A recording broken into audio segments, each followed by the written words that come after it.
All right, so this is our little attempt at our podcast slash training. Okay, so you guys are going to be joining us for this. We have Elisa and Sam. Yes. Hi. Hi. And so we are going to let them ask some questions. They're brand new agents, and so we want to kind of get their feel. And the questions they have are going to be questions that you guys will probably have on your guys' end as well. So we'll kind of jump through a couple of these questions and then really take the training on from there. But for starters, say hi. Hello. Hi, guys. All right. They are two brand new Link agents in San Diego, Point Loma.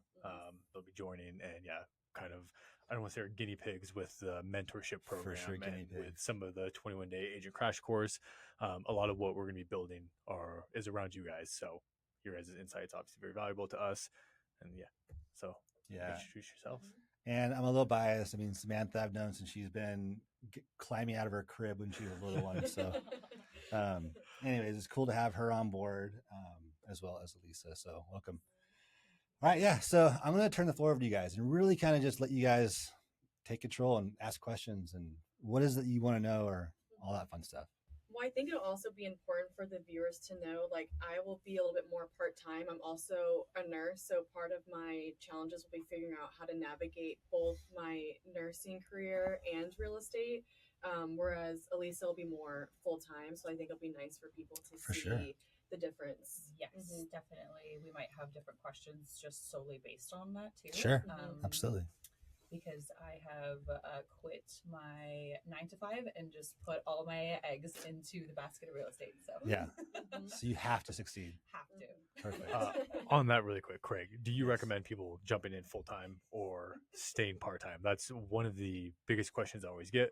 People say I have a great job, I make X amount, and I'm not ready to give that up. Do you think it's worth it to go in part time, and if possible, jump in full time, or how do you feel about that? It's hard to be part time. And it depends on your situation. So if you're doing this part-time forever, that's one thing. You're just doing this as like a hobby or a additional income stream or something like that, that's cool. If you're trying to transition from a full-time job to a, trying to transition from a full-time job to real estate, going part-time is hard. So that's no joke. But if you're wanting to do both no matter what, then screw it. It is what it is, Different goals, different structures, different systems, totally different game plan. And so we can kind of go through both game plans, but ultimately it is definitely hard to do it part-time. So just. Okay, so that would kind of lead into my first question then. So I work mostly weekends, so that's why I got into real estate, because a lot of my weekdays are open. Sweet. It's just to be just the opposite. Yeah, right? So I've noticed a lot of open houses are on the weekends, so I can't really participate in those. What other things could I be doing to be putting myself out there to get a potential client? All right. So here's the one good thing about being a nurse or being in a different field, either prior to or during this transition, is you have a sphere of influence or a database or colleagues or people that are looking at buying homes anyway. So you take advantage of take advantage of your clients. Take advantage of those that you work with, those that you work for. Build your sphere of influence around your current friends, family, and your past. I know Elisa's been in modeling for however many years, right? Tap into that industry, right? So you want to build your sphere around anyone and everyone. So being that you're brand new, being that you're gonna be part-time, being that your open house world is gonna be difficult because you work on the weekends, there are a bunch of different avenues to get new clients, and that's good and bad. Is there's so much now. Like when I got started, I had nothing. Like we didn't have internet, right? That's how old I am. The internet was literally brand new. There was no social media. There was nothing. So it was like sink or swim. And for me, luckily, I came from an area that my entire business was sphere of influence, right? So easy. If you don't have that, our industry is all about having conversations. So how do you get conversations? And so if you're, Josh spoke about it a little bit. So if you guys are open to doing cold calls or door knocking or open houses on a weekday, evenings, right?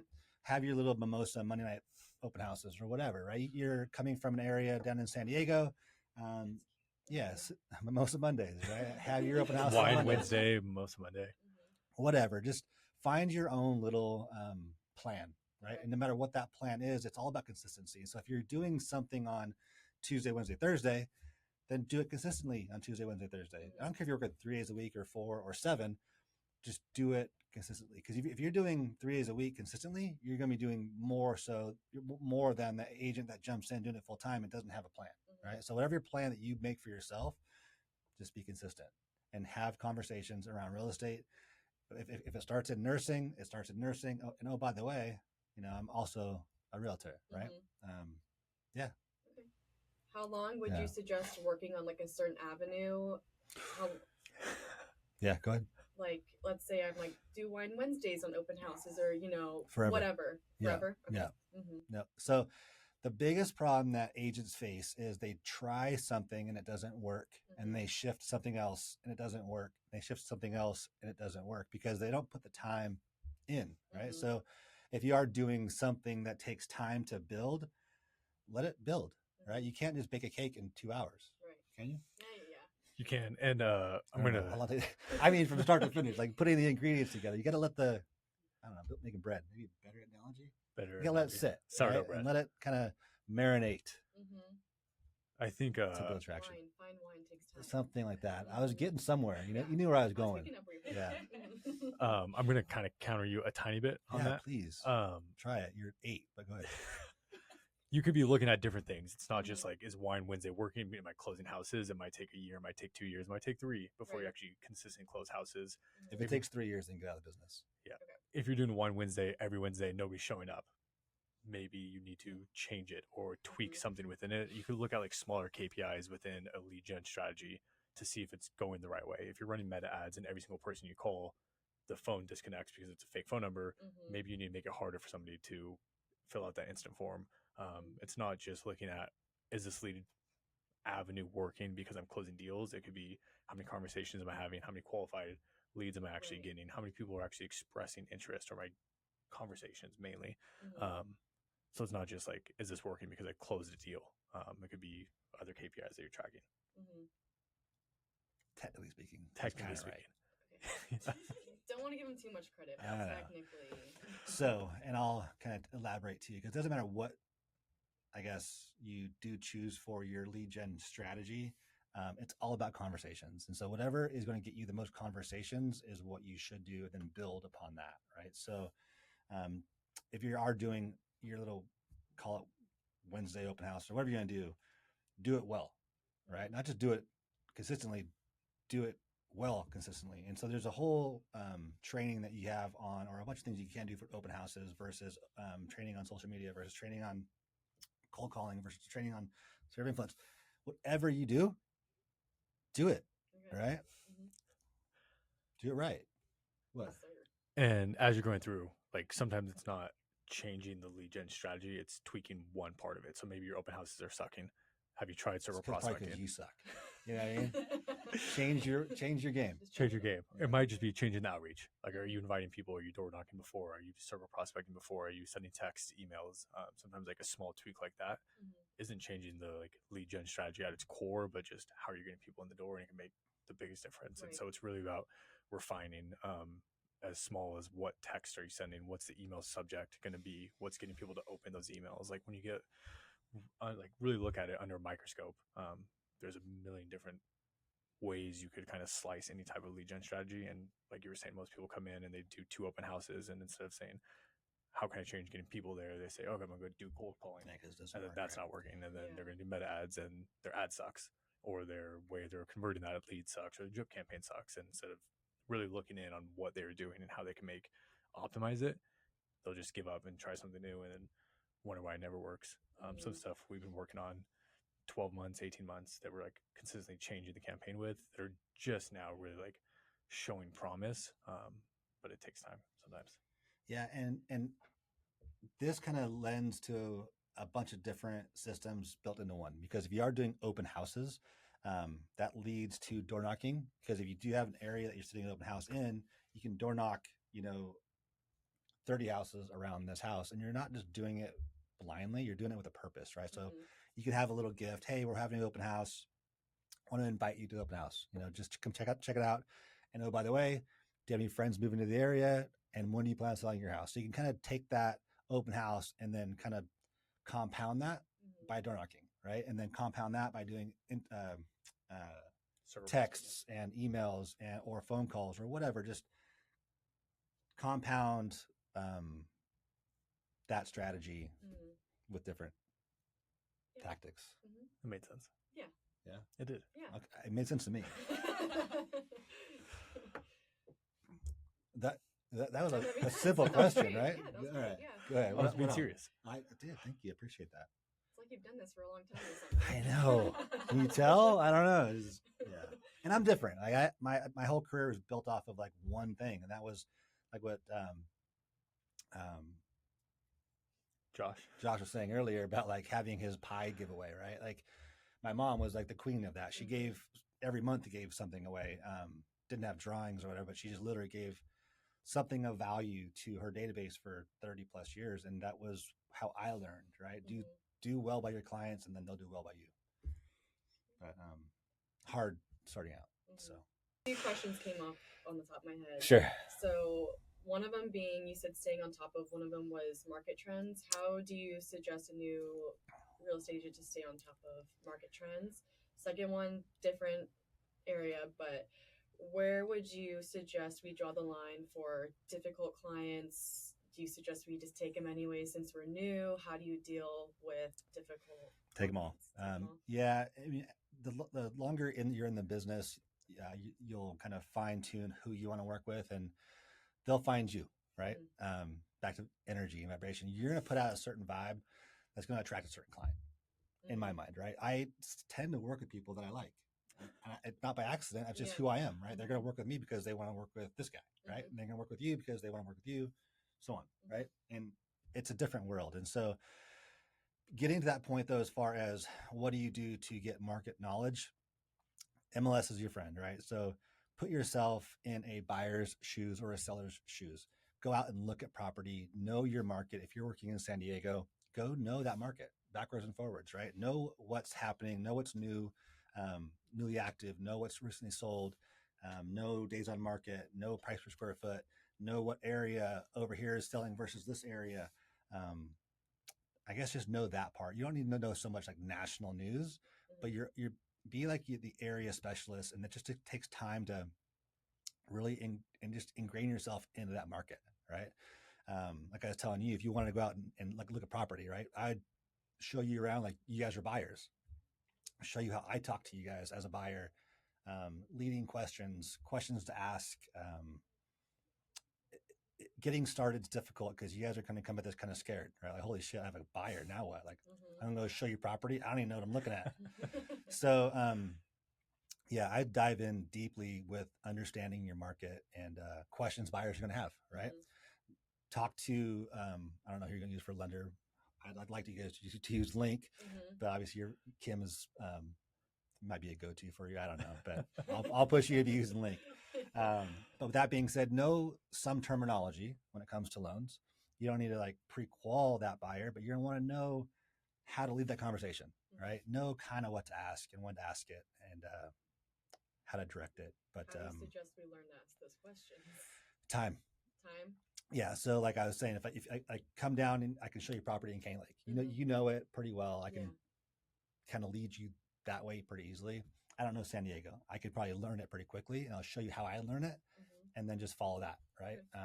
But really, it's just you do it yourself. You can go out in the MLS and go look at property, right? Just call that agent up and go, "Hey, I have a vacant buyer." Properties. Don't make the owner leave the house. Or just explain to them what you're doing. Just tell them that you have a buyer in the area and you're previewing some property and you want to get an idea of what you're going to show them.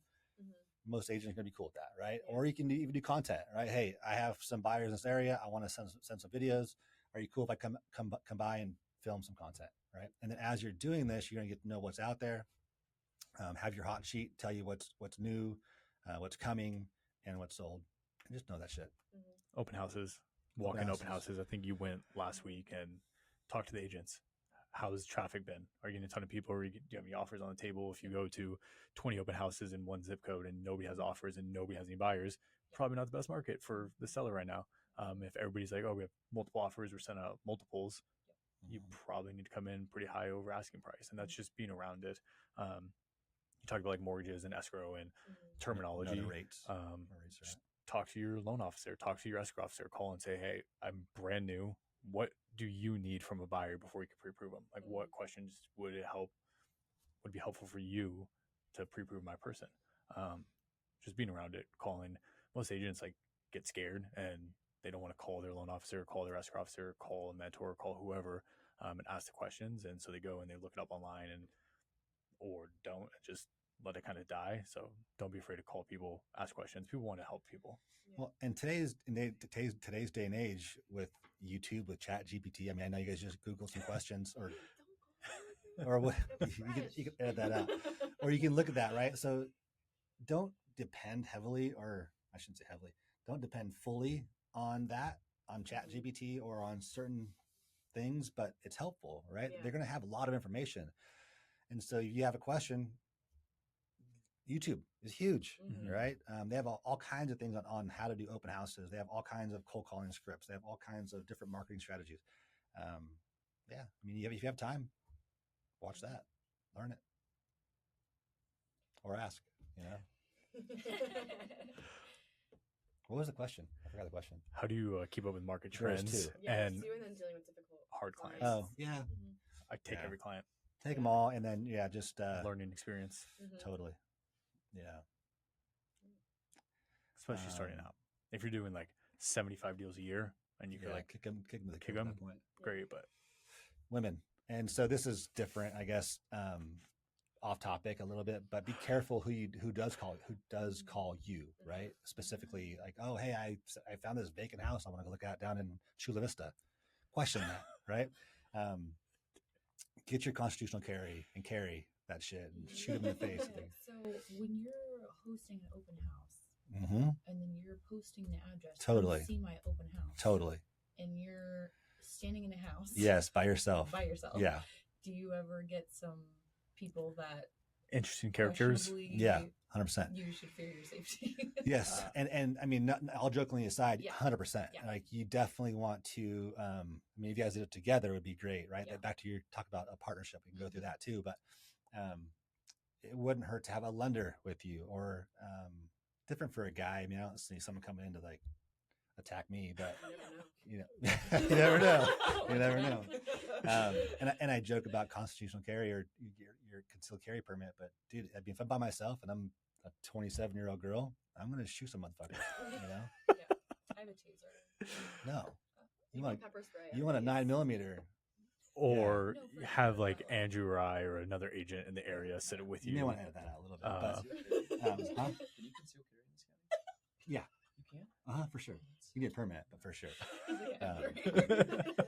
Yeah, I would definitely advise to be diligent.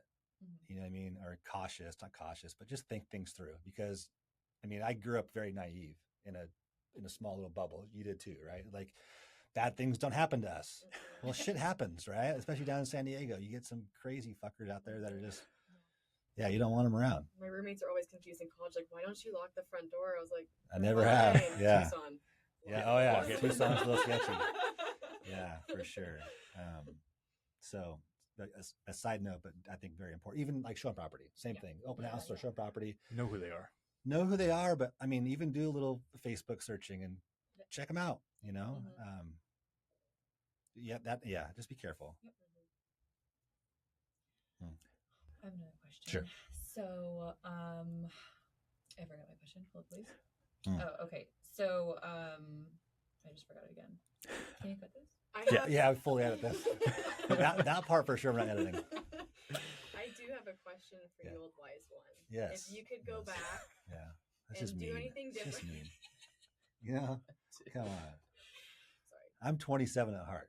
You definitely are. Yeah, totally. Yeah. You are. You look like it. You're still like 8 to me. Yeah, you and Kelsey are just like that. You guys haven't grown up. I just can't get past the ideas are old. But go ahead. I know, it's weird. So weird. If you could go back and change anything that you have done, in your real estate career, what would it be? Invest earlier. Invest earlier. Yeah. So I want to push our agents to go from agents to investors. And so there's a lot of different programs that we're going to be launching right now to compete with wholesalers. And part of that is cash offers. Learn to be investors. And I'd invest a lot more, a lot earlier. So I would love to invest in property one day. Yeah. As we know, California is super expensive. Would you be open, or would it be smart to invest in another state first, or would it be better to buckle down in California first? Both. It's hard to invest in other states unless you know that market, right? So if you do have a team, or you develop some contacts in Tennessee or Texas or Idaho, wherever you want to invest in, and you have some, I guess, trusted partners, possibly. But if you know the market in California, yeah, I've only ever been invested in California, so it's hard for me to answer that. I know people that do invest in other states, and they do great, and they have done great. So I would look at just your return on your investment, right? So if it's in California and there's a good return, it doesn't matter where it's at. You probably get higher returns in different states, depending on what it is. If it's single family down by the beach, hard to get a pretty good return on that. But if you go to Sun City, there's good returns there. So just pick your markets accordingly. It doesn't need to be in single family. I'd probably go to commercial quite a lot earlier. Different returns in commercial, not as emotional. Industrial is great. I love the idea of owning businesses that rent your own real estate out. And so if you can get into different things that way, that's convenient and nice. Not easy, but it's definitely cool to own your own business and your own real estate. Kind of fun. Yeah. Okay. Like your own nursing program or something? I'm starting a staffing agency, but eventually I want to potentially do like a hospice home. So I know a guy. You know a guy? Great. Yeah. I have 4 of them going right now. Really? Yeah. Not hospice, but residential living. Yeah. So that's a different world that I would definitely explore earlier on, but differently in my world. Again, I grew up in a very small pond, and so I stuck just to my pond. I'd branch out a little more. Okay. Too. If investing or investments are kind of foreign to someone, what is a good way to learn about what's a good investment, what's not a good investment? Like, how do you navigate that if it's kind of just a foreign subject? Yeah. Learn. Yeah. How do you learn? You learn. Do your homework. I mean, it doesn't matter. It depends on what you're interested in. Yeah. Okay. And so find someone that's been there, someone that's done that, someone that's, again, I hate to go back to YouTube, but there's everything on YouTube. There's in this day and age, there's a coach for everything, right? I have a little bit of knowledge in most of this stuff. You can pick my brain for starters, and then kind of take that and go a different direction. I follow guys like Pace Morby or David Choi or Grant Cardone. I mean, you name it. There's investors all over the place that have already laid the groundwork. You don't need to go out and recreate it, right? It's already there. And so find your niche, find what you want to do, and just follow that. If you're starting out, wholesaling is a big thing right now, right? Get these homes under contract and then flip that contract. That's what to buy homes or do things with no money down. Pace Morby is all about subject to or creative financing. You can get creative with that.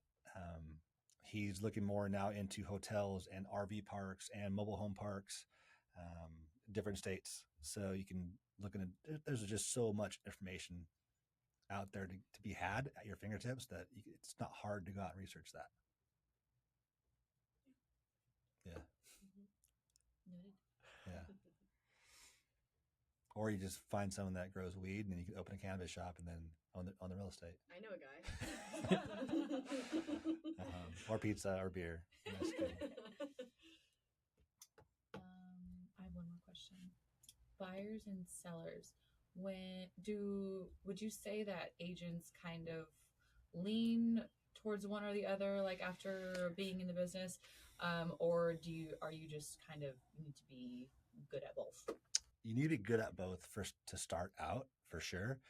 because when you become a listing agent, that's going to create buyers no matter what. Okay. And so if you're focusing on listings, that's probably the bread and butter of your career. I mean, that's where I focus my time. And then from those, you start prospecting, open houses, you're going to gain buyers anyways. Right. So I would focus on listings. I mean, starting out, you may have to deal with buyers out of the gate, but I'd focus as early as I possibly can on listings. I got a third of our deals that we did last year were double-ended buyers. And so you have the listing. There's a handful of different ways you can go do a buyer outreach, like circle prospecting, Google ads, meta ads. But when you control the listing, the buyers just, for some reason, tend to like use you and or ask questions. They think they can get a better deal or one reason or another. They're going to be calling you anyway. So if you could learn how to like convert those into double ends, it's free business. It's just sitting there. You're going to be doing the work anyway. Might as well represent both people. Awesome. I have one last question. Don't be the last one. We got all day. What we got? Okay. Yeah, keep going. It's like we got 5 minutes. Oh, we do?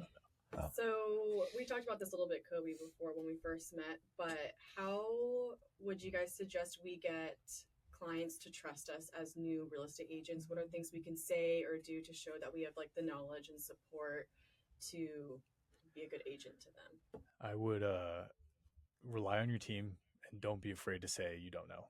So like when I first started, I was sitting in open houses for Craig every single weekend, and people would walk in and I'd be like, oh, I'm absolutely brand new, but I'm on Craig's team and he looks at every contract and I actually do the deals with him. I'm like more like boots on the ground. It kind of served in two purposes. One, they trusted me because I was very upfront and honest that not that I had no idea what I was doing, but that Craig was going to be helping me with a lot of it. And two, they felt like I was going to have a better drive and like really go after it for them. So don't be afraid to say I'm brand new, but here's my team and here's what my team has done and our team's track record. And so I will work harder than most people because I'm brand new and I need the business, but I also have the team behind me to really like make sure you're taken care of as a client as well. Yeah. Would you, obviously you haven't been a brand new agent since I was 6 months old, but it's just mean. Would you say the same? Yeah, to a certain extent. I mean, yes, it works for you to be confident, not being confident. And so don't be scared, right? If you come across scared, no one's going to want to work with you. Mm-hmm. So if you're at least confident in what you don't know, sounds weird, but just be conversational about it. People want to help you, right? Even if you are new, they're not going to be mean, right? They're going to be like, oh, this, she's so cute. If it's somebody that's older, like they, think about like a grandparent, right? They want to help their grandkid, right? Their parents' age, they're a parent, they have kids your age, you're somebody your age. People want to be there for you and help you out. So don't be scared to, like he's saying, don't be scared to say you're new, but don't be scared and act scared. Be confident in what you don't know as well. And so you can learn a lot just by doing your own homework and come to the conversation knowing enough that you won't look like you're new. Mm-hmm. You know what I mean? You don't need to like come out of the gate and say, I don't know shit. You come out with like, what's going on, where rates are, what's happening in the market, you can follow Jerome Powell and spit out some stats, or you follow Housing Wire or the Wall Street Journal, you know some current events and the market. Talk like Josh talked about, 5% more than them, right? In today's day and age, buyers and sellers have a lot of information. Okay. So you have to have more than them, or at least as much or just a little bit more. So when you're talking to them, they know that you know what you're saying, mm-hmm. right? The fake it till you make it. I'm not a big fan of saying fake it till you make it, because you need to know your shit, right? Mm-hmm. And so if you come out of the gate knowing your shit, then you'll be able to have those conversations and say, yeah, I am new, and yeah, we have a big team behind us, and yeah, everything that we do is looked at. But I don't even think you need to go there if you sound confident out of the gate. And very rarely will somebody ask you that. I mean, you guys look young, but they won't come out of the gate and they may ask you, don't need to lie about it, but sound confident and knowledgeable. I wouldn't go like, oh my God, I'm brand new, I don't know what to do. I didn't say that exactly. I know not to say I'm only doing this part-time. Yeah, for sure. And until they all see this video. 24/7. Yeah. Yeah. But he had a different answer than I did to your question about being a partner, right? And so partnerships are hard, especially when someone's half-time, part-time, and someone's full-time, right? You guys are, at some point, you're going to cross and say, excuse me, I just spilled the camera. But like someone's going to feel resentful because someone's doing more work, right? And then you're coming, we even in someone's doing more of this, more of that, and then at some point your friendship starts to strain. And so, I'm a big believer in beginning with the end in mind. Like plan your breakup while you're still happy, right? While you're still friends, because at some point this may not work. We were actually just talking about that outside when we were waiting for you guys. I was like, I don't know how this is going to work when you're full time and I'm not. Yeah. So if you guys do things together, cool. If you want to be a team, I'm not going to say don't be a team. I'm just going to say like know the boundaries, know what to expect, set your expectations early. And then again, like if it gets to this point, we're going to call timeout and say, like, we're going to go our separate ways, but set that now. Yeah. You know what I mean? And just kind of lay out that game plan accordingly.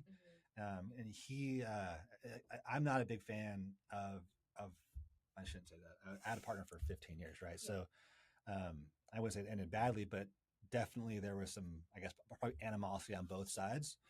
And it's kind of inevitable. I mean, it's going to end at some point, and it's just a matter of how bad it is. You know what I mean? So I kind of disagree. Well, you haven't been in the business long enough. Yeah, maybe I haven't been around for long enough. You can go to any agency, any team that's broken up, and you're gonna, and yeah. Sorry, go ahead. So like what Andrew and I did is everything was like very clear. We actually wrote it out like as contracts, and we signed contracts with each other, and these are like kind of roles and responsibilities. And we had really hard conversations up front of like, I've had past business and I'm not going to give you 50% of any past business that I've had. And you, same way, you're coming from kind of a private equity background, you're going to have deals that are coming in. We don't feel like that's fair if we're going to split it 50-50. Let's set these boundaries up front. What is fair? Am I going to be involved on deals where you are kind of the procuring cause? Are you going to be involved in deals with me? And am I going to be running the websites and the CRMs? And are you going to be doing open houses, or are we going to do stuff together? Like, I think kind of writing out every potential issue that's going to arise up front and kind of giving people jobs, if you will, is going to help. And then having constant communication. Like there's been times where Andrew's like, oh, you're focused too much on Link. Can we reconvene here, or vice versa? Being open to have those conversations, those hard conversations. And like, usually it could just be, oh shit, I didn't even realize I was doing that. Yeah, my bad. Let's get back on the same page. Because if not, then it's going to just kind of boil up, and it's going to, in a couple of years, it might blow up more. And so I think clear contracts, honestly, like on paper, so you can kind of point back to something, and then just being open with each other. And if it ever got to a point where it's like, we don't want to do this anymore, you guys could still do it under the same kind of brand, team name, whatever it is. And that's why we did Hattrick Real Estate, as well as like, if we ever did split, we could still both just be selling under Hattrick, and it doesn't need to be like tied to me or tied to him. So when you guys do deals together, do you guys consistently do the same like job of the transaction every time, or is it more so as things come, you guys just both kind of like work on whatever's needed? As things come, what we typically do is, if I know the person, obviously I am the point person for the contact. If we have a listing that's coming from like a family friend or like a friend of a friend, whoever knows them more will take point on it. If we ever double into deal, one person represents the buyer and one does the seller, and it actually is super helpful so that it's not like I'm dealing with both sides, the seller and the buyer at the same time. And if we're to have 2 or 3 LA deals, maybe he'll take those and I'll take the San Diego one. So it's really case by case. It's not like set in stone. There's been deals where I knew the client prior to, and he's really taken the lead on it, and vice versa. But once again, it's like back to just the open communication, like having those not awkward conversations, but awkward conversations as you're going to, and be like, dude, can you help out here? So we could still be like under the same team name, but do like your separate deals. Yeah, work, 100%. Would you recommend us doing that rather than being solo new agents, or do you think having a team looks better? I don't know if a team looks better or worse. If you guys were both just branded Link and did stuff together and did open houses together, like that's just fun. If you guys had a team name itself, I think you kind of could show your brand a bit better. You're going to have to obviously think about then, okay, if you're both sitting in an open house and a buyer walks in, who gets the buyer? And like that. And if you have to cancel the open house last second, but then you do it, is that just your client? Is that just your client? And so when we started getting like really granular with it, that's when we decided here's just 3 big buckets. It's either your client, my client, or our client. And it's worked so far. And I'm not saying that 5 years from now it's going to be all sunshine and butterflies still, but for now, it's how it's working. So yeah, just have those conversations. I love the 2 different sides. Yeah, It's it's good. It's great. I might say It's that like in full 10 years from that now. I totally get from each Yeah. side, so. And Over time, things are going to get commingled, no Yeah. matter what. However you try to split it up, Yeah. all those buckets are going to be intertwined eventually, and it's going to be difficult. But It's good to you know. guys do you. Yeah, good to know. No, I think we kind of talked a little bit, and obviously, since we're kind of on different scales right now, that it might be best to just like establish ourselves, and we're still going to be helping each other. So, Yeah. like, we live together. Yeah. So, if I'm hosting an open house and like she wants to come, or vice versa, or whatever, Yeah. like I think we're just going to be here helping each other no matter what. But kind of coming out clean slates on each side as far as like establishing ourselves in the industry. And you could always switch. Like me and Andrew both started. I was already at Link, obviously, when he came over, and he was doing his own kind of deals, and so was I. And then we started commingling stuff, and then decided to. So it's not like it's a line in the sand. And it's fun. It's fun to have a partner. You know what I mean? And it is to have a team, have someone there to collaborate with and do things with and share costs with and do that. So there is some benefit to it, as long as you know your boundaries. Yeah, can we share our MLS, or is that not? Am I gonna get in trouble? No, you'll get in trouble. I mean, Until you have a listing, then she's gonna want her own MLS Yeah, for and her searching. name, Oh, that and makes- searching, yeah, and searching stuff. and Sue has actually been kind of going in a little bit about a little bit about everything, but definitely the MLS. yeah, those are the details. Yeah, Like because a then you're gonna Century have Key and Supra. Yeah. Yeah. Putting everything. I was like, gosh, when was that system created? Yeah, I haven't the been MLS updated. takes quite a while, and you need Century Key or Supra depending on where you're going to be at, and so you can't have it on 2 phones, and so you're going to need your MLS anyway for that. So